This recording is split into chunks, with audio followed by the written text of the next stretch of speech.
There are so many multicultural cities around the world with people from many nationalities living together.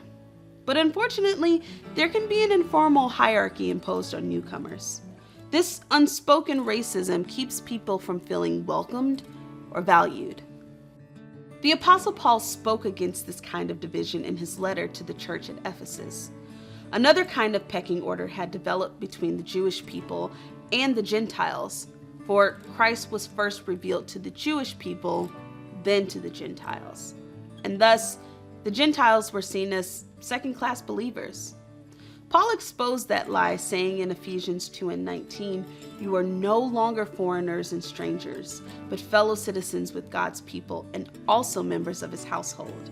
In that culture, foreigners and strangers were not valued as much as citizens. But Paul says that in Christ, there is no longer any division. Jews and Gentiles are one in Christ. They are all fellow citizens.